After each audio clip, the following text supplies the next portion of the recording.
Good evening. The election fraud scandal got a lot bigger today, and so did the investigation into it. More and more voters are coming forward to say they received false or misleading phone calls in the days of the last election campaign. Allegations of dirty tricks are being reported right across the country from 61 different ridings tonight. The Conservative campaign in Guelph, Ontario is getting the most attention, but tonight CTV News has confirmed the RCMP is now taking a closer look at a call centre in Thunder Bay hired by the Tories. CTV's Ottawa Bureau Chief Robert Fife has the latest. Donna O'Reilly saved this message on Election Day, supposedly from the local Liberal candidate in London, Ontario. And you'd be going to go to the Emily Carr Public School. Sean Lukey got a similar call in Winnipeg. I actually remember getting a call and a call display saying Elections Canada. Turns out both were fake calls giving wrong polling stations. The opposition parties say they've received voter complaints in 61 ridings across Canada. Some were harassing nuisance calls, others directed voters to bogus polling stations. If this happened in one riding, you'd say it was just a prank. If it happened to be two, it might be a coincidence. When it happens in over 30 ridings, the explanation has to come from the Conservative Party.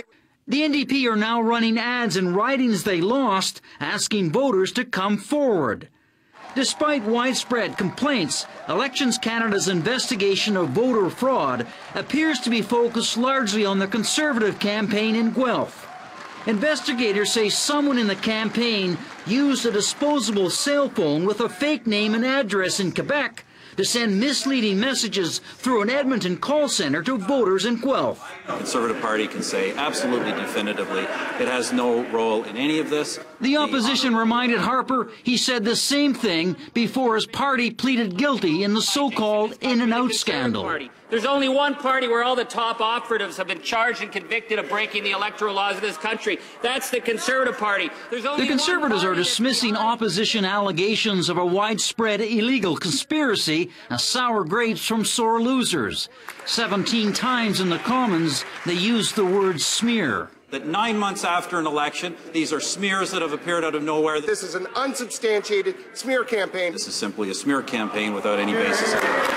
Despite these denials, CTV has confirmed the RCMP has also contacted employees of that Thunder Bay call centre we told you about Monday night.